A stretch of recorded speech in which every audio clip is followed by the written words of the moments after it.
கோயில் இல்லாத ஊரில் குடியிருக்கக்கூடாதுன்னு சொல்லுவாங்க. இந்த ஊரில் கோயில் இருக்குது, வீடுகள் இருக்குது, ஆனால் மக்கள் யாருமே இல்லை.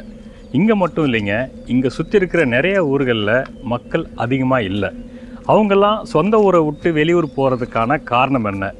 ஊரையே காலி பண்ணிட்டு போயிட்டாங்கன்னா அப்போ அவங்களுக்கு என்ன பிரச்சனை இருந்திருக்கும்? அந்த பிரச்சனைகளை நம்ம கண்டுபிடிக்கலாமா? வாங்க.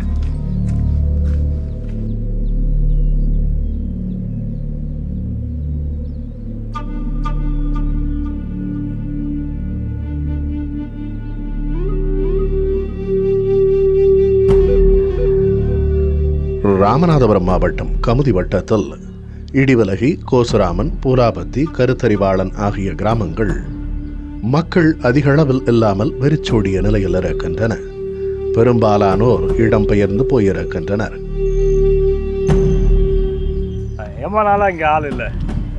வீட்டுக்கு ஒரு 4-3, இங்கிட்ட 4-3, அந்த பக்கம் அவ்வளோதான் இருக்கும். எரத்தில் அப்படி ஒரு பேசிக்கிட்டு ஆள் இல்லை. இப்போ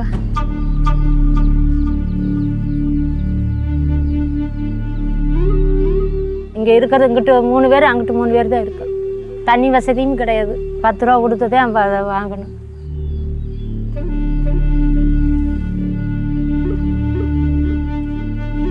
இப்போ ஊருக்கு 10-15 பேர் 20 பேர் சார் இருக்காங்க. முதல்ல 50 பேர் 60 பேர் பிள்ளை விட்டு 50 பேர் இருந்து இப்போ ஆட்டோ ஓடுறாங்க, காரை ஓடுறாங்க, லோடு மேலே போயிட்டாங்க சார். இப்போ இந்த மாதிரி பெரிய தான் காத்துக்கிறாங்க. எங்களுக்கு மனசுக்கு என்ன தண்ணியும் இல்லாமல் வெண்ணியும் இல்லாமல் ஏன்டா அப்போ அந்த ஊரில் பிறந்தோம்னு இருக்கோம். ஒரு சில வயதானவர்களும் அவர்களோடு ஆடுகளும் கோழிகளும் மட்டும்தான் ஊரில் மிச்சமாய் இருக்கின்றன.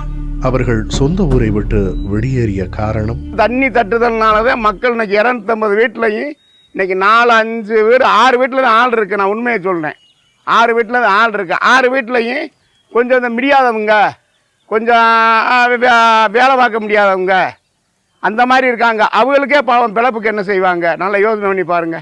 ஃபஸ்ட்டு தண்ணியை வச்சு தானுங்க நம்ம உயிர் வாழ முடியும். மழை பெய்யாமல் போயிடுது, பஞ்சமாக போயிடுது. விவசாயம் போட்டு கடை வாங்கி வட்டிக்கு வாங்கி போட்டால் நட்டத்தில் போயிடுது. இப்போ அங்கிட்டு போய் பிழப்போம் அப்படின்ட்டு போட்டுட்டு போயிடலாம்.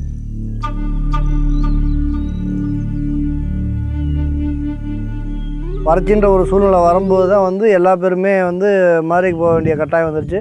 அதுக்கு முன்னாடிலாம் விவசாயங்கள் நல்லா இருந்துச்சு. அதனால் நானுமே இங்கே தான் படித்தேன். மக்கள் எல்லா பேருமே இங்கே தான் இருந்தாங்க. இப்போ அந்த அப்படியே காலப்போக்கில் தண்ணி வசதியுமே அன்றைக்கி சூழ்நிலைக்கு ஒரு 10 அடி 15 அடி தோண்டினோம்னா அன்றைக்கி கிணறு வசதி தான். தோண்டி தண்ணி வந்துடும். நான் இப்போ ஒரு 10 ஊரில் நம்ம ஊருக்கு தான் தண்ணி எடுத்துகிட்டு போவாங்க. அப்படி ஒரு சூழ்நிலை இருந்துச்சு. தண்ணி வசதி தான் சார் கம்மி. இது போட்டு கொடுத்தா உப்பு தண்ணி போச்சு. எங்கள் ஊருக்கு போடணும். அப்போ வெள்ளம் இந்த கருவும் இருக்காது, ஒரே காடாக இருக்கும். நல்லா வெள்ளாமல் போடுவாங்க. இப்போ அந்த மழை வேயலை போட்டு போட்டு போட்டு விளையலை, நம்ம கையில் இருந்ததை போட்டு நட்டமாகுது அப்படின்ட்டு வெளிக்கருவில் போட்டு ஊரில் விட்டு வெளியேறி போயிடுச்சு. மறவேப்பா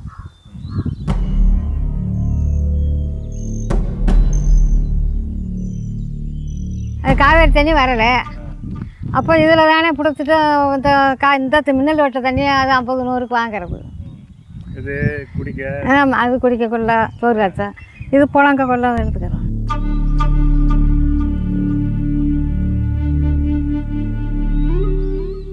இந்த இடிவிலகி ஊராட்சி பார்த்திங்கன்னா ஒரு 25 வருஷத்துக்கு முன்னாடி இந்த பகுதி முப்போகம் விளைஞ்சதுன்னா யாருமே நம்ப மாட்டாங்க. இப்போ தான் சீமை கருவேல மரத்தால் எல்லாமே அடர்ந்துருக்கு. இந்த இடிவிலகி ஊராட்சிக்கு உட்பட்ட ஒரு ஊர் பூலாபத்தின்னு ஒரு கிராமம் பக்கத்தில் இருக்குது. 82 குடும்பங்கள் இருந்தது. இன்றைக்கி 20 குடும்பங்கள் கூட இல்லை. காரணம் நீர் இல்லை, இங்கே குடிக்கிறதுக்கு நீர் இல்லை. அப்போ விவசாயத்துக்கு கேட்கவே வேணாம். சுத்தமாகவே இந்த சீமை கருவேல மரங்கள் நீராதாரத்தை சுத்தமாகவே அழிச்சிருச்சு. 1910ஆம் ஆண்டில் மதுரை மற்றும் திருநெல்வேலி மாவட்டங்களிலிருந்து திருவாடானை, பரமக்குடி, கமுதி, முதுகுளத்தூர், ராமநாதபுரம், ராமேஸ்வரம் உள்ளிட்ட பகுதிகளை இணைத்து ராமநாதபுரம் மாவட்டம் உருவாக்கப்பட்டது. முகவை மாவட்டம் என்றும் அழைக்கப்படுகின்ற தற்போதைய ராமநாதபுரம் மாவட்டமானது கடலாடி, கீழக்கரை, ராஜசிங்கமங்கலம், திருவாடானை, பரமக்குடி, கமுதி, முதுகுளத்தூர், ராமநாதபுரம் மற்றும் ராமேஸ்வரம் என 9 வட்டங்களை கொண்டது. கமுதியில் ஓடும் ஆறு குண்டாறு. அந்த குண்டாற்றிலிருந்து 100க்கும் மேற்பட்ட கண்மாய்களை நிரப்பும் நீர்வழி பாதைகள் இன்றும் உள்ளன. கண்மாய்களுக்கு நீரை பிரித்து அனுப்ப 1957 மிகப்பெரிய தடுப்பணை இந்த குண்டாற்றில் கட்டப்பட்டுள்ளது. இதில் 10 அடி உயரம் கொண்ட இரும்பு கதவுகளால் ஆன 15 மதகுகளும் உள்ளன. வினாடிக்கு 10,000 கன அடி நீரை வெளியேற்றும் தன்மை கொண்டதாக இந்த தடுப்பணை அமைக்கப்பட்டுள்ளது. கமுதியைச் சுற்றி 10,000 ஹெக்டேர் விவசாய நிலங்களுக்கும், முதுகுளத்தூர் கடலாடி தாலுகாவில் பல நூறு கிராமங்களில் 20,000 ஹெக்டேர் பாசன வசதி வரும் கண்மாய் மற்றும் விவசாய நிலங்களுக்கு பயன்பட்டு வந்த இந்த அணை கடந்த 30 ஆண்டுகளாக எந்த வகையிலும் பராமரிக்கப்படவில்லை. இது வானம் பார்த்த பூமி தான் சார். இப்போ மழை காலத்தில் மழை பெஞ்சாலுமே நம்ம கம்மாய்க்கு தண்ணி வராது. இப்போ இந்த அருப்போட சைடு கஞ்சம்பட்டி ஓடன்னு இருக்கு. அங்கேருந்து அடித்து நம்பி வந்தால் தான் இங்கிட்டு வருமே தவிர்த்து மற்றபடி இங்கே மழை பெஞ்சோடனே நம்ம கம்மாய்க்கு தண்ணி வர வாய்ப்பே இல்லை சார். அணை முழுவதும் மணல் மேடாகி முழுவதும் முட்புதராக மட்டி கிடக்கிறது. தடுப்பணை மட்டுமல்ல, கிட்டத்தட்ட இந்த குண்டாரே முட்புதராகி ஆறே காணாமல் போகும் நிலைக்கு வந்துவிட்டது. இந்த ஆற்றில் இருந்து பிரிந்து மலட்டாறு மற்றும் ரகுநாத காவேரி போன்ற கிளை ஆறுகளும் உள்ளன. ஆனால் இந்த கிளை ஆறுகள் கருவேல மரங்களால் முட்புதருக்குள்ளேயே காணாமல் போகும் நிலையில் உள்ளன. 1957க்கு அப்புறம் இந்த மணலில் இந்த சுற்றுவட்டாரத்தில் ஒரு மிகப்பெரிய கலவரம் நடந்தது. அந்த கலவரத்துக்கு அப்புறம் இங்கே பஞ்சமும் உருவாகுது. மழையில் வராமல் போனோம்னா ஒரு 4-5 வருஷம் தொடர்ந்து மழை இல்லாத காரணத்தினால சீமை கருவேல மரத்தை விதைக்க ஆரம்பித்தாங்க அரசாங்கமே. இதுவே கொடியை அரக்கணா மாறிடுச்சு. எங்களுக்கு நிலத்தடி நீரை சேர்த்து உறிஞ்ச ஆரம்பிச்சிருது. இப்போ இங்கே ஓடுற ஆறுகள் பார்த்திங்கன்னா நம்ம குண்டாறு இங்கே நம்ம ஆப்பனா இந்த ஊரில் இந்த பகுதியில் தான் ஓடுது. அதே மாதிரி கிருதுமால் நதி இங்கே தான் ஓடுது. பரளையாறுன்னு சொல்லி ஒரு ஆறு இருக்குது. கஞ்சனத்தம்பட்டி ஓடைன்னு சொல்லி இருக்குது. இந்த இவ்வளோ நீர் ஆதாரம் இருந்தும் எங்களுக்கு நீரே இல்லை. அதுக்கு முழுக்க காரணம் இந்த சீமை கருவேல மரங்கள் தான். சீமை கருவேல மரத்தின் தாவரவியல் பெயர் பரோசோயிக் ஜூலிஃப்ளோரா. இத்தாவரம் நாட்டு கருவேல மரத்தை ஒத்து இருப்பதாலும் வெளிநாட்டிலிருந்து வந்ததாலும் சீமை கருவேலம் என்று அழைக்கப்படுகிறது. வயல்களின் ஓரங்களில் வேலிக்காக இம்மரங்கள் வளர்க்கப்பட்டதால் வேலி கருவேல் என்றும் அழைக்கப்படுகிறது. இத்தாவரத்தின் தாயகம் மெக்சிகோ, கரீபியன் மற்றும் தென் அமெரிக்கா ஆகும். ஆனால் உலகில் ஆசியா, ஆஸ்திரேலியா, ஆப்பிரிக்கா, தென் அமெரிக்கா, வட அமெரிக்கா உள்ளிட்ட கண்டங்களில் உள்ள 129 நாடுகளில் இத்தாவரம் காணப்படுகிறது. சீமை கருவேல மரம் 1870 சமையலுக்கான எரிபொருளாகவும் பயிர்களுக்கு வேலிகளாகவும் முதலில் இந்தியாவில் அறிமுகப்படுத்தப்பட்டது. அதன்பின் 1970 முதல் 1990 வரை வேகமாக பரவி தற்போது இந்தியாவில் ஆந்திரா, டெல்லி, ஹரியானா, பஞ்சாப், தமிழ்நாடு ஆகிய மாநிலங்களில் காணப்படுகிறது. காலப்போக்கில் சமையலுக்கான எரிபொருளாக இதன் பயன்பாடு மிகவும் குறைந்துவிட்டது. எளிதில் பரவி வளரும் தன்மை கொண்ட இந்த சீமை கருவேல மரங்கள் விவசாயம் செய்வது குறைந்ததால் விளை நிலங்களிலும் முறையாக பராமரிக்கப்படாமல் விடப்பட்ட நீர்நிலைகளிலும் செழித்து வளர்கின்றன. பருவமழை பொய்த்து போனதால் ஏற்படும் கடும் வறட்சி காரணமாக விவசாய தொழிலை கைவிட்ட விவசாயிகள் விவசாயத்திற்கு அடுத்து கரிமூட்டம் போடும் தொழிலை முதன்மை தொழிலாக செய்ய தொடங்கினர்.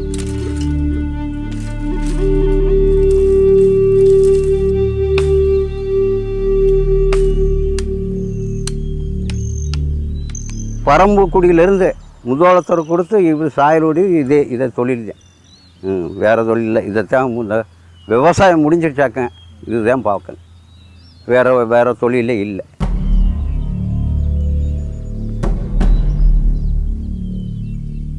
விவசாயம் வருஷத்துக்கு ஒரு போகம்தான். மற்றபடி இந்த காட்டுக்கருவை வெட்டுறது, ஆடு மாடு மேய்க்கிறத ஒரு இதாகவே வச்சுருக்காங்க. தண்ணிக்கு வெளியே போய் எடுத்த வேண்டிய கட்டாயத்தில் தான் இருக்காங்க. மினரல் வாட்டர் வரும், அது 10 ரூபா கொடுத்து தான் வாங்குகிறாங்க. மற்றபடி இங்கே போர் போட்டாலுமே உப்பு தண்ணியாக தான் இருக்குது. சீமை கருவேல மரம் வந்ததுக்கப்புறம் அதையே வெட்டி மூட்டம் போடுற ஒரு தொழிலுக்கு அவங்க உட்படுத்தப்பட்டாங்க. இப்போ மக்கள் அந்த தொழிலை வச்சு பிள்ளைகளை படிக்க வைக்கிறது, நல்லது கெட்டது எல்லாமே அதிலே பார்க்குறாங்க. ஆனால் அவங்களுக்கு தண்ணி கிடச்சி விவசாயம் பார்க்கறதுக்கான வாய்ப்புகள் ஏற்படுத்தி கொடுத்தோம்னா கண்டிப்பாக விவசாயத்துக்கு திரும்புவாங்க. அதுக்கு பல பேர் தயாராக இருக்காங்க. இப்பகுதியில் கரிமூட்டம் தொழிலை நம்பி லட்சக்கணக்கானோர் வாழ்ந்து வருகின்றனர். இங்கு தயாரிக்கப்படும் கரி தமிழகத்தின் பல்வேறு பகுதிகளில் சிமெண்ட் தொழிற்சாலைகள், வேதி தொழிற்சாலைகளுக்கு அனுப்பப்படுகிறது. மேலும் தேநீர் கடைகளில் பாய்லர்களில் தண்ணீரை சுட வைப்பதற்கும் பட்டறைகள் சுண்ணாம்பு தயாரிப்பிற்கும் அனுப்பி வைக்கப்படுகின்றன. ஆந்திரா, கர்நாடகா, மகாராஷ்டிரா போன்ற அண்டை மாநிலங்களில் உள்ள தொழிற்சாலைகளின் தேவைக்காக ராமநாதபுரத்திலிருந்து கரி அனுப்பி வைக்கப்படுகிறது. இதனால் ராமநாதபுரம் மாவட்ட கிராமப்புற பகுதிகளில் முக்கிய தொழிலாக கரிமூட்டம் தொழில் உள்ளது. இந்த தொழிலில் ஆண்கள் மட்டுமின்றி கிராமப்புற பெண் தொழிலாளர்களும் ஈடுபட்டு வருகின்றனர். தினக்கூலி அடிப்படையில் ஏராளமான தொழிலாளர்கள் கரிமூட்டம் தொழிலில் ஈடுபட்டுள்ளனர். சீமக்கருவேலை இந்த மாதிரி பயன்படுதுன்றதுக்காக நம்ம கொடுக்குற விலை என்ன? அப்போது அந்த பகுதியோட வெப்பமே, இன்றைக்கி நம்ம பேசுகிற குளோபல் வார்மிங் சொல்கிறோம் இல்லையா, உலக வெப்பமயமாதல்ன்ற நிகழ்வு சீமக்கருவேலையால் நடக்குது. ஆடுகளுக்கு உணவாக கிடைக்குது, இல்லை நமக்கு கரியாக கிடைக்குது அப்படின்னு பார்த்தோன்னா சீமக்கருவேலையோட தாக்கம் மிக மிக அதிகம். இது குறிப்பாக இந்த சிக்கல்கள் நிறைய ஆண்டுகளாக பேசிகிட்டு இருந்தாலும், நீங்கள் இந்த புவி வெப்பமயமாதல் கொஞ்சம் கொஞ்சமாக 2006-08க்கு அப்புறம் தெரிய ஆரம்பிச்சதுக்கப்புறம் 2011 தொடர்ந்து சீமைக்கருவேலை மரங்களை நீக்கணும் அப்படின்னு ஒரு பெரிய மூமெண்ட்டாகவே கொண்டு போனாங்க. இத்தாவரம் மற்ற தாவரங்களை விட அதிக அளவு கார்பன் டை ஆக்சைடை வெளியிடுகிறது. சீமை கருவேல மரங்கள் நிலத்தின் ஆழத்தில் ஊடுருவி சென்று நீரை உறிஞ்சி விடுவதால் அருகில் உள்ள ஏனைய தாவரங்களுக்கு நீர் கிடைக்க விடாமல் செய்து பிற தாவரங்களின் வளர்ச்சியை தடை செய்வதாகவும், மழை இல்லாத காலங்களில் காற்றில் உள்ள ஈரப்பதத்தை உறிஞ்சிக் கொள்வதால் காற்றில் ஈரப்பத அளவு குறைந்து வெப்பம் அதிகரித்து மழை வாய்ப்பினையும் குறைத்து விடுவதாகவும் இயற்கை தன்னார்வலர்கள் கூறுகிறார்கள். நம்ம எல்லாருக்குமே தெரியும், பனையும் புளிய மரமும் எவ்வளோ வெயில்னாலும் தாங்கும், எவ்வளோ தண்ணி இல்லாட்டி வறட்சியும் தாங்குகிற மரங்கள். அப்படிப்பட்ட பனைமரம், புளிய மரமே அவ்வளோ மரங்கள் பட்டு போயிருக்கு. இது எல்லாத்துக்குமே காரணம் இந்த சீமை கருவேல மரங்கள். சீமை கருவேல மரங்களை அகற்ற வேண்டும் என வலியுறுத்தி நீதிமன்றத்தில் வழக்கு தொடரப்பட்டு அந்த வழக்கை விசாரித்த நீதிபதிகள் செல்வம் மற்றும் கலையரசன் முதலில் தங்கள் அதிகார வரம்புக்கு உட்பட்ட 13 மாவட்டங்களில் சீமை கருவேல மரங்களை அகற்ற உத்தரவிட்டதாக கூறுகிறார்கள். நம்ம மண்ணுக்கு புறம்பான, மண்ணுக்கு ஏற்புடைய மரங்கள், அயல்நாட்டு மரங்கள் சொல்கிறோம். அதாவது இங்கே ஓன் ட்ரீ கிடையாது அப்படின்றத நீக்கிறதுக்காக ஒரு கமிட்டி அமைச்சு ஒரு பரிந்துரை அமைக்கிறாங்க. அதில் ஒரு 5 IAS அதிகாரிகளை நிறுவுறாங்க. நம்ம சுல்தான் இஸ்மாயில் ஐயாவும் அதில் இருக்கிறாரு, ஓசை காளிதாசும் இருக்கிறாரு. இந்த மாதிரி பேசி அவங்க பரிந்துரை கொடுத்து இப்போ 2023 செப்டம்பரில் கடைசியாக என்ன சொல்லிட்டாங்கன்னா, கண்டிப்பாக சீமைக்கருவேலை அகற்றி ஆகணும் அப்படின்னு சொல்லியிருக்காங்க. புகழ்பெற்ற கமுதிக்கோட்டை என்றும் உள்ள நிலையில் அந்த கோட்டையின் ஒரு பகுதியையே இந்த குண்டாற்று வெள்ளம் அடித்து சென்று விட்டது என சொல்வார்கள். தண்ணியில்லா காடு என திரைப்படங்களில் கிண்டல் செய்யும் அவல நிலைமையில் கடுமையான வறட்சி பல காலமாக நிலவுகிறது. ஒரு காலத்தில் முப்போகம் வேளாண்மை செய்ததாக கூறப்படும் இப்பகுதி மக்கள் இன்று வறட்சி மற்றும் பிழைப்பு தேடி பக்கத்து மாவட்டங்கள் மற்றும் வெளிநாடுகளை நோக்கி இடம்பெயர்ந்துள்ளனர். விவசாயம் குறைந்து போய் அடிப்படை தேவைக்கும் நீர் பற்றாக்குறை ஏற்பட்டு மக்கள் அல்லல் படும் நிலைமையில் கிராமங்கள் மாறியிருக்கின்றன. இந்த நூறு வச்சா வேலை, காட்டில் மழை பெஞ்சு வெள்ளம் போட்டால் தொழில் பார்க்க எண்ணம் கலகலாம் எடுக்க போவோம், இல்லாட்டா அதுவும் இல்லை. என்ன வேலை பார்க்குறது? ஒரு வேலையும் கிடையாது. ஏன்னா என்னமோ காட்டில் என்னமோ விவசாயம் போட்டால் தானே காலமெல்லாம் வேலை இருக்கும், தண்ணி இருந்தால் தானே வேலை இருக்கும். குடிக்கவே தண்ணி இல்லை, அப்புறம் எதை வச்சு இங்கே வேலை பார்க்குறது? ஊர்னில இது கிணறு இருந்துச்சு, கல் கட்டி கிணறு இருந்துச்சு, நல்லா இருந்துச்சு தண்ணி. இப்போத்தான் தண்ணி இந்த காட்டுக்கருவை வரவும் தண்ணியே இல்லை எங்கள் ஊரில். இல்லாட்டா இந்த 4 ஊர் சனமும் எங்கள் ஊருக்கு தான் வரும் தண்ணிக்கே. தண்ணி இல்லை அப்படின்னா எதுவுமே இல்லைல்ல. இவங்க காலையில் எந்திரிச்சதுமே இவங்களுக்கு வேலையே தண்ணியை தேடி ஓடுறது தான். அது சின்ன குழந்தையாக இருந்தாலும் சரி, வயசானவங்களாக இருந்தாலும் சரி. அவ்வளோ கூண் விழுந்த கிழவி பாட்டிங்களை நான் பார்த்துருக்கேன். அவங்க இப்படி தான் இருக்கும் அவங்க உடம்பு. இந்த இடத்துல ஒரு குடத்தை வச்சுட்டு இப்படி ஒரு குடத்தை தூக்கிட்டு போயிட்டுருப்பாங்க. அதை நான் நிறையா வாட்டி பார்த்து வேடிக்கையை பார்த்துட்ருக்காங்களே, யாரும் போய் வாங்க மாட்டுறாங்களே அப்படின்னு பார்த்தா அப்போ அவங்களோட நிலைமையும் புரிஞ்சுது. அவங்க தண்ணி தூக்கிட்டு வந்துட்டு இப்படியே முடியாமல் உட்காந்துருக்கிற மாதிரி தான் இருக்காங்க. நிறையா ஊரில் பூட்டு போட்டு வச்சுருக்காங்க தண்ணி குழாய்க்கு. அதெல்லாம் பார்க்குறப்ப ரொம்ப ரொம்ப கஷ்டமாக இருக்கும் நமக்குலாம். சின்ன பிள்ளைங்கள்லாம் ஸ்கூலுக்கு போகிறதுக்கு முன்னாடி ஒரு குடத்தோடு ஓடிட்டு இருக்குங்க. சாயந்தரம் ஸ்கூலுக்கு போயிட்டு ஒரு குடத்தோடு ஓடிட்டு இருக்குங்க. போயிட்டு திரும்பி வர்றப்ப எம்டி குடத்தோடு வருதுங்க, தண்ணி கிடைக்கல அப்படின்ட்டு. முதல்ல அந்த ஊர் தண்ணி விட்டோம்னா 4 அடியில் தண்ணி ஓடும். இப்போ 100 அடி போனாலும் தண்ணி ஓடுதில்லை. காரணம் என்னென்னா அந்த காட்டுக்கருவை தண்ணி ஈரத்தை எடுத்து வாங்கிடுது. அதனால் தண்ணி குடி தண்ணி ஏனோ தான் நல்ல தண்ணி கிடைக்கல, போட சவராக உப்பாக தான் இருக்குது. இப்போ எங்கள் ஊரில் போர் போட்டாவே ஒரு 50 அடி 60 அடியில் நல்ல தண்ணி வரும். அது வந்துட்டு குடி தண்ணிக்கு பயன்படுத்த முடியாது. ஏன்டா ரொம்ப சொற்பமான 300 லிட்டர் 400 லிட்டர் தான் நம்ம எடுக்க முடியும். ரொம்ப ஆழமாக போயிட்டாலும் கடல் உப்பு தான். நீங்கள் இந்த சரௌண்டிங்கில் நீங்கள் எங்கே போய் போர் போட்டாலும் கடல் உப்பு தான். இந்த நிலைமையை மாற்றும் நோக்கத்தோடு mega foundation, Atlanta earth day citizens, Appanadu youth farmers assembly மற்றும் ஊராட்சி நிர்வாகம் இணைந்து மலட்டாறு வலது கால்வாயை தூர்வாரி சரி செய்தால் வரும் பருவகால மழையின் போது அப்பகுதியில் உள்ள கண்மாய்களை நிரப்பலாம் என்று தூர்வாரும் களப்பணியை தொடங்கினர். ஐஃபாங்கிற அமைப்போட போன வருஷம் அக்டோபர் மாதம் வந்து சங்கரத்தேவன் அப்படிங்கிற கால்வாய், அது ஒரு 15 கிலோமீட்டர் கால்வாய், அந்த கால்வாய் சீரமைக்கும் பணிகள் பல போராட்டங்களுக்கு பிறகு ஆரம்பித்து வேலைகளும் செய்து முடித்தோம். 27 நாள் வேலை பார்த்தோம். நம்மளோட நல்ல நேரம் போன வருஷம் நல்ல மழையும் பெஞ்சுது. ஸோ அதனால் கிட்டத்தட்ட ஒரு 100க்கும் மேற்பட்ட கண்மாய்களுக்கு தண்ணி நனைஞ்சிருந்தது. இந்த கோடையில் வந்து தமிழ்நாட்டில் வந்து எங்கேயுமே பெருசாக தண்ணி இல்லாத நேரத்தில், தண்ணியே இல்லைன்னு சொன்ன ராமநாதபுரத்தில் தண்ணி நிறைஞ்சு நிறைய கண்மாய்களை காண முடிஞ்சுது. விவசாயமே பண்ண முடியாத விவசாயிகள் வந்து 2 போகம் விவசாயம்லாம் பண்ணாங்க கீரந்தை பகுதியில். இதெல்லாம் தாண்டி சங்கரத்தேவன் கால்வாயை தொடர்ந்து பெரியகுளம் கால்வாய், கடலாடி கால்வாய், இது மாதிரி ஒரு 6 கால்வாய்கள் சீரமைச்சோம், கிட்டத்தட்ட 115 கிலோமீட்டர் தூரத்துக்கு. அந்த கால்வாய்கள் இந்த வருஷம் மழை பெய்கிற மழையில் கண்டிப்பாக தண்ணி எடுத்துகிட்டு போகும். இப்போ நம்ம இடிவெளி ஊரில் மட்டுமே வந்து ஒரு கால்நடை மட்டும் ஒரு 300 கால்நடை வச்சுருப்பாங்க. அதில் ஒரு ஆடு வந்து ஒரு 250 ஆடு இருக்கும், ஒரு மாடு வந்து ஒரு 10-20 மாடு வச்சுருப்பாங்க.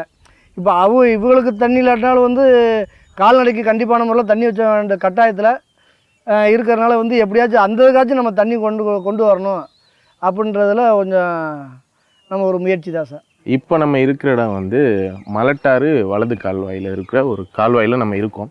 ஸோ இந்த பகுதியில் நீங்கள் எங்கே பார்த்தாலும் சீமைக்கருவேல மரங்களை தவிர எந்த மரமே கிடையாது. ஸோ இதுக்கு பின்னாடிலாம் பெரிய விவசாய நிலங்கள் இருந்துச்சு. நான் இங்கே இருக்கவங்கள்ட்ட பேசினப்போ அவங்க சொன்னாங்க 20 வருஷத்துக்கு முன்னாடி நெல் விவசாயம்லாம் பயங்கரமாக நடக்குமா இங்கே இப்போ ஒரு இடத்துல கூட நெல் விவசாயம் நடக்கலை. இது எல்லாத்துக்குமே காரணம் என்ன அப்படின்னா, இந்த சீமைக்கருவேல மரங்கள் தான் எல்லா விவசாய நிலத்துலையும் இருக்குது. அவங்க ட்ரை பண்ணியிருக்காங்க, அந்த சீமைக்கருவேல மரங்களை அகற்றிட்டு விவசாயம் பண்ணுவோம் அப்படின்னு பண்ணியிருக்காங்க. பட் திரும்பியும் அது வளர்ந்து வந்துகிட்டே இருக்குது. ஏன்னு பார்த்தீங்கன்னா, இது அந்த விதை வந்து காற்றுலேயே பறந்து போய் வெடித்து சிதறி வளர்ந்துருது. இதற்கான களப்பணிக்கு ஆகும் செலவுக்கு அமெரிக்காவில் பணிபுரியும் தமிழர்கள் அங்கே மொய்வுறந்து வைத்து அதன் மூலம் கிடைக்கப்பெற்ற பணத்தை பொதுப்பணிக்காக கொடுத்து உதவியிருக்கிறார்கள். Birthday April 22 birthday. ஸோ அந்த நாளில் தொடர்ந்து வர சண்டேல ஒரு ஈவெண்ட் நடத்துவோம். அந்த ஈவெண்ட்டில் எல்லா தன்னார்வலர்கள் வாலண்டியர்ஸ் வந்து அவங்க ஃபுட் ப்ரிப்பேர் பண்ணி, அந்த எந்த மாதிரி ஃபுட்டுன்னு பார்த்தீங்கன்னா ஒரு பாரம்பரியமான உணவு, ரொம்ப ஹெல்தியான உணவு. இதில் ஃபண்ட் ரைஸ் பண்ணுறது மட்டும் இல்லை, நிதி திரட்டுறோம். அது நம்ம இங்கேருந்து யூஎஸ்லேருந்து நம்மளால பெருசாக ஒன்றும் பண்ணிட முடியாது இல்லைங்களா. ஸோ அதனால அட்லீஸ்ட் ஃபண்ட் ரைஸ் பண்ணி அங்கே ஃபீல்ட் ஒர்க் பண்ணுறவங்களுக்கு நம்ம சப்போர்ட் பண்ணலாங்கிறது ஒரு எண்ணம். மலட்டாறு வலது கால்வாய் சீரமைக்கும் பணிக்கு ஐஃபா டீம் கூட சேர்ந்து நம்ம பண்ணிகிட்ருக்கோம். இங்கே இருக்க பொதுமக்கள் உதவியை தாண்டி அமெரிக்காவில் அட்லாண்டாவில் இருக்க மக்கள், தமிழ் மக்கள் நிறையா பேர் சேர்ந்து கடந்த ஏப்ரல் மாதம் ஒரு மொய் விருந்து மாதிரி நடத்தி அவங்க அங்கே கலெக்ட் பண்ண கொஞ்சம் பணத்தை நமக்கு கொடுத்து அந்த பண உதவி, நிதியுதவியோட இந்த கால்வாய் சீரமைக்கும் பணிகள் இங்கே பண்ணிகிட்ருக்கோம். 4 ஊர்லேயுமே சுத்தம் பண்ணி கொடுக்குறேன்னு சொல்லியிருக்காங்க. அதுபோக வந்து எங்கேருந்து தண்ணி வருதோ, மழை தண்ணி வருமோ அங்கேருந்தே கொஞ்சம் தூர்வாரி வந்துட்டோம்னா அந்த கருவேல மரத்தையும் சுத்தம் பண்ணிவிட்டு அந்த மேடு பள்ளமாக இருக்கும், அதை சரியாக பண்ணிட்டோம்னா கொஞ்சம் தண்ணியும் வேகமாக வந்துடும் எங்கள் ஊருக்கு. ஏன்னா எங்கள் ஊர் கடைசியாக இருக்குது, அதனால் வந்து தண்ணி வர்றது கொஞ்சம் சிரமமாக இருந்துச்சு. இப்போ அங்கே ஒரு 5-6 கிலோமீட்டர் வரும், அங்கேருந்து சுத்தம் பண்ணிட்டு வந்துட்டாங்கன்னா கொஞ்சம் எங்களுக்கு தண்ணியும் கிடச்சிடும். எப்பயுமே கொஞ்சம் மழை பெஞ்சால் தண்ணி குளத்துக்கு கம்மாய்க்கு வர மாதிரி வந்துடும். இது இப்போதைக்கு நம்ம கையில் எடுத்திருக்கிறது வந்து 5 கிலோமீட்டர் சீரமைக்கும் பணிகள். இன்னும் 5 கிலோமீட்டர் நம்ம சீரமைத்தோம் அப்படின்னா கிட்டத்தட்ட 30க்கும் மேற்பட்ட பெரிய கண்மாய்களுக்கு நிரம்பும். அதில் வந்து 200 ஏக்கர் 300 ஏக்கர் கண்மாய்கள்லாம் இருக்குது. அந்த 2 ஏக்கர் 3 ஏக்கர் சின்ன சின்ன குட்டைகள், குளங்கள், ஒரு 100க்கும் மேற்பட்ட குளங்கள் இருக்குது.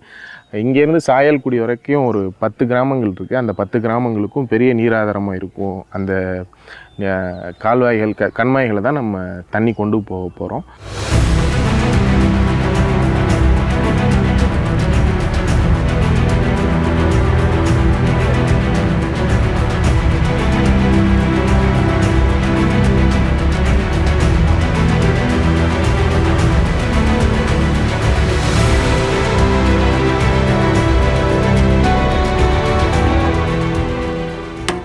இயற்கையின் கொடையான மழை நீரை ஏரிகளில் சேர்க்க அதன் நீர்வரத்து கால்வாய்களை தூர்வாரி சரி செய்தால் கமுதி வட்டார கிராமங்கள் நீர்வளம் பெற, விவசாயம் செழிக்க, மக்கள் திரும்ப சொந்த ஊர் திரும்ப வாய்ப்பாக அமையும்.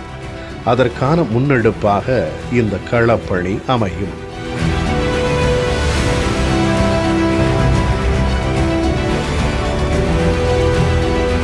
சீமை கருவேல மரம் ஒரு காலத்தில் வறட்சியை சமாளிக்க வந்த ஒரு மாற்றாக இருந்தாலும் காலப்போக்கில் அதே சீமை கருவேல மரம் அந்த வறட்சியை போக்காமல் தக்க வைக்கிற ஒரு மரமாக தான் இருந்திருக்கு. அது ஒரு மாவட்டத்தையே பாதிச்சிருக்கு, நீராதாரத்தை பெரிதளவில் பாதிச்சிருக்கு.